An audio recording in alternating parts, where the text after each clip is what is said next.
Hi and welcome to XCAR's Roundup of the Year, where today we're talking about July. And as you've probably begun to realise, this was also an action-packed month, where we drove the Audi RS6, the 350 SL Mercedes, the R8 V10 Plus by Audi, Rage, and the Mercedes-Benz G-Wagen. But starting with the Audi RS6. The Audi RS6, it's a big lump of very fast Audi, and good God, by very fast, I mean very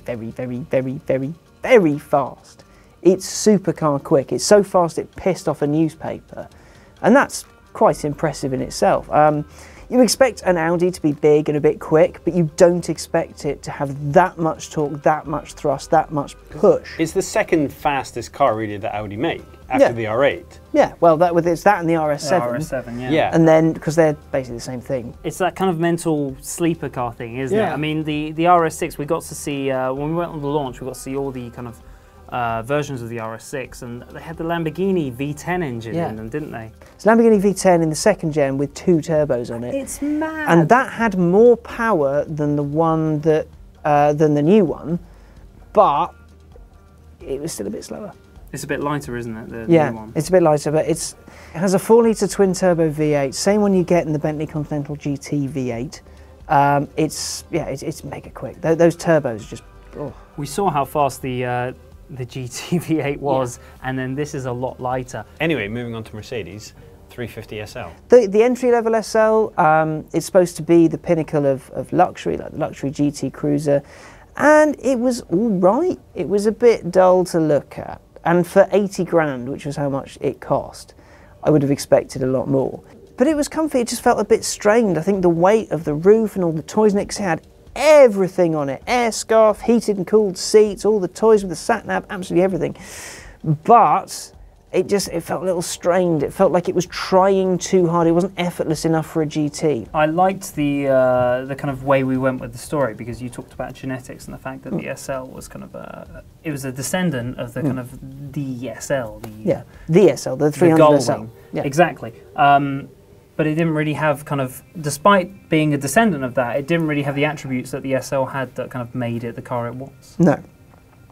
What it had though was, it had presence and it had the prestige that comes with that badge. And that means a lot to a lot of people. For me personally, it didn't do it for me. It was nice.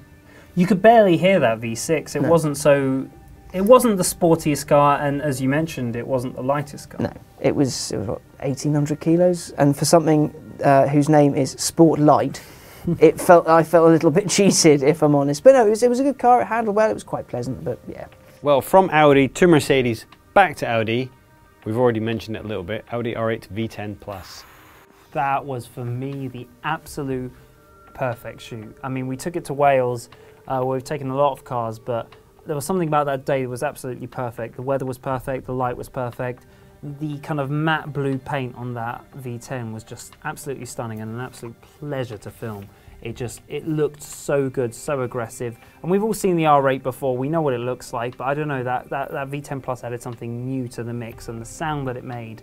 I mean, I just thought that's one of our best films. It's better than you think it's going to be, I thought. You know, It is devastatingly fast. You get the noise, you get everything you'd expect from a supercar, but at the same time, you can see out of it. But it's effortless speed as well. And the 4-wheel drive gives you such confidence going into corners. The corners that we took, I mean, I took our photographer out in Wales when we were doing some of the onboard stuff, and the confidence you can take corners, it pushes you as a driver. It tells you, you can do this, you can get this faster and faster, and you do it, and it will do it without any complaint, and it will make you feel like a better driver. That's the kind of car it is, and wow. To sum it up, it's a car that is fun at 60 or 160, and that's a very hard thing to do. I'll also argue that it's good at 10, as I've driven an Audi R8 through town, and I mean, we've talked about this on previous instances of our roundups, what kind of reaction cars get. But driving an Audi R8 through town, I've never had so many teenage boys jump in front of it with their camera phones to try and get a picture. Right, well, from unequivocal, empirically qualified luxury to the very niche market and very subjective beauty of a Rage. The Rage Comet R, what an absolute car. We had that on the hottest day of the year. Sweltering day. It was just unbelievably hot, and we had it at Wild Tracks Park, which we use a lot for off-roading and that kind of thing. And they have a go-kart track there, and we took it out on the track, we took it out on the road, and we took it on their motocross track. And they were actually very concerned about us taking it on the motocross track because they didn't think anything with 4 wheels would be capable enough, because they've had things break down, break the suspension on that, and so they mentioned to us, we don't think it will be able to compete on that. But the Rage Comet R answered all those questions resoundingly, because it just did everything. Everything it did it with aplomb. It did it aggressively, it was so competent and so unbelievably fast. I mean, just the sound of that Kawasaki engine revving to 11,200 RPM. I needed earplugs in it when I drove it on the track. It was just so unbelievably loud. Yeah, there was nothing it couldn't do, and not only couldn't do better than most things on 4 wheels. And thing is, you can set it up any way you want. I mean, they told us themselves that they'd set it up on the track for fun, so you could do lift-off oversteer. And I've personally never driven anything with lift-off oversteer that was as exciting as that. It was more fun on this track than the Caterham. You could get it sideways so easily, yet it was so controllable. And then 20 minutes later, some new tyres and some new shocks, and they took it on the motocross track, and it flew. And I'm not saying that as a metaphor, it flew. And we watched it fly over and over again. That one particular jump where the car cleared easily 6 feet of air over a really, really tough jump.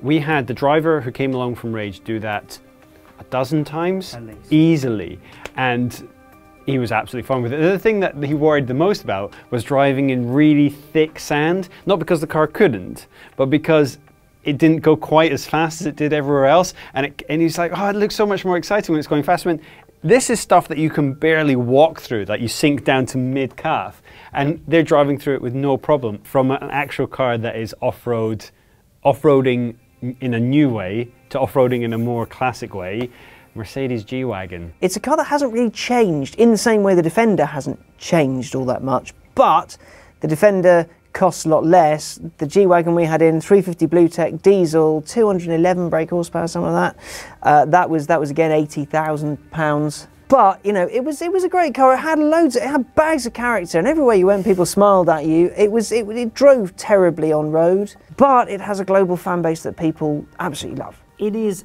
effortlessly cool, though. You described that in the video. You talk about effortless cool, and it is cool. I mean, it doesn't matter about the price.